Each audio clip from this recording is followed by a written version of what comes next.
So let's talk about 3 stocks that I like as far as the daily chart. Getting the setup from the daily chart, breaking it down a little bit more on a lower time frame. I'll be doing a 15-minute time frame.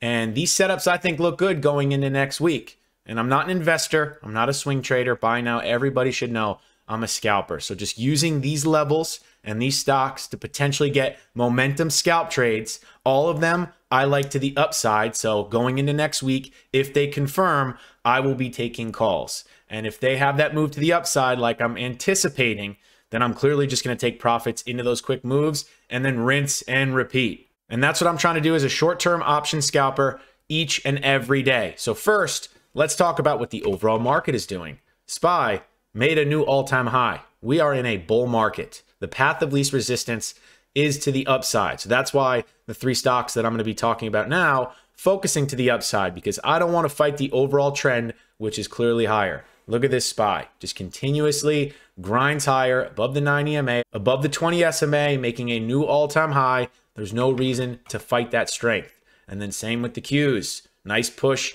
above the 9 EMA, the 20 SMA. So pullbacks, those moving averages, the overall uptrend is still intact. So let's talk about the first potential setup.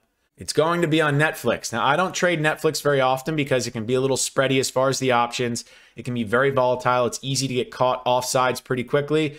But the technicals on this are starting to look pretty good. So what's going on the daily chart? The main level that I'm focusing on is this 486. Why am I focusing on this 486? You had the fake breakout above 500, pulled back. It's now holding the moving averages. Look at this sideways consolidation going on for a handful of days. And it's also starting to hold the 9 EMA and the 20 SMA. So if it remains above those moving averages, and also look at the wicks on this candle, sold off right around 476, and then look at the wick back above 480 and closing kind of right at the 9 EMA. So there's the potential, I think, that if we get above 486, this could have a nice momentum move to the upside. So now let's break it down on a 15-minute chart, keeping it a little bit more simple. So I'm going to put the line there as 486. Right now, that is going to be an area of resistance. But if resistance becomes support, I think there is a chance for a move to the upside. So this is how I see it. Look at how many times this 486 came into play. Was support, nice bounce off of it, then got back below it, turned it into resistance once, twice, 3 times, 4 times, 5 times. It's been hitting its head into 486 numerous times. I believe that eventually when resistance breaks, there is that chance for a momentum move, and especially on a high flyer like Netflix. So if Netflix can get up into 486 and it has aggressive break through it, that could be the start for a potential momentum move higher. Also, there could be the push above it, a pullback, a retest, and then possible continuation. So that's the setup that I see on Netflix. I think 486 is going to be the main level in play. Now, if Netflix ends up just selling off to the downside, I'm not really interested in that trade. I'm really focused to the upside around 486. I'm also going to be watching SMCI. I'm sure most of the world is going to be watching SMCI. Why? Because it had a massive breakout in a hot sector, all-time high push, insane move higher on elevated volume. Now, that is a very excessive move to the upside. So it's hard to want to continuously just chase to the long side, but I'm leaning to the long side because I don't ever want to short stocks that are making new all-time highs. And also, look at AVGO. This kind of reminds me of AVGO. Day one move to the upside on AVGO, made a new all-time high, and then look at the strength that continued after the fact. So is this AVGO? No, but does it have the possibility to be so? I think so, and especially on an all-time high break with that much volume. So really, here's what I see. We had a nice move to the upside.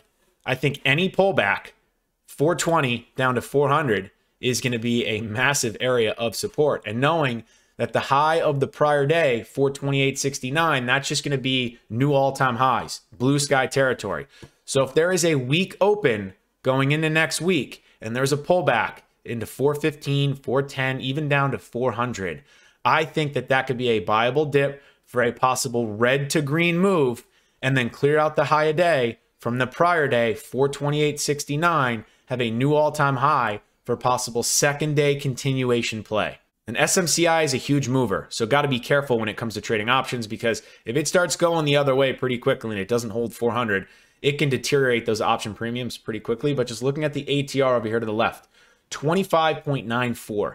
So if it has a little dip off the open, ends up clearing out the highs, this could go another 20 points, which I know seems crazy after the move it had the prior day. But when things get going in one direction, sometimes they continue going in that direction a lot further and a lot longer than most people anticipate. And the third stock that I'm going to be watching to the upside is going to be Adobe. The only downside with Adobe is it trades a little thin. Sometimes those option spreads can be kind of wide. So that's where I'm going to be watching the options real time and then make a decision as to whether or not there's a setup there and the risk is worth taking as far as the options and how they're trading.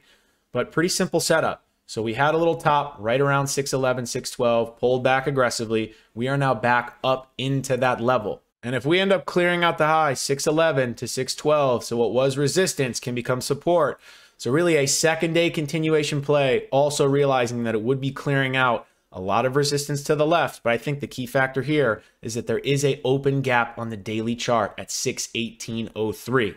So we had a massive momentum move off the 9 EMA. It's above the moving averages. Would be looking for a little bit of a weak open, because if it opens a little weak and then buyers step up, it could do a red to green move, clear out prior day high, which is 612.07, and then potentially clear out the resistance to the left, 612, 613. And then if it turns 612, 613 into support, it could do a quick move to the upside gap fill at 618.03. So there's a little void there of opportunity that could easily be about 4 to 6 points. So these are some of my favorite stocks heading into next week. Now, obviously that can change, because if one of these has negative news, or there is a massive gap up, because I don't like really chasing gap ups, or there is a huge gap down because some sort of negative news hit any one of these stocks, then that can change pretty quickly. And then also, if there is news on some of the other names that I watch, the core group, like Nvidia, Tesla, AMD, Microsoft, Amazon, and Meta, then I'm going to make those, the priority for the day. But as far as just daily charts going into next week, these stocks I really like a lot to the upside. So that's it for the video. Thanks for watching. Go ahead, like, comment, and subscribe, and I'll see you in the next one.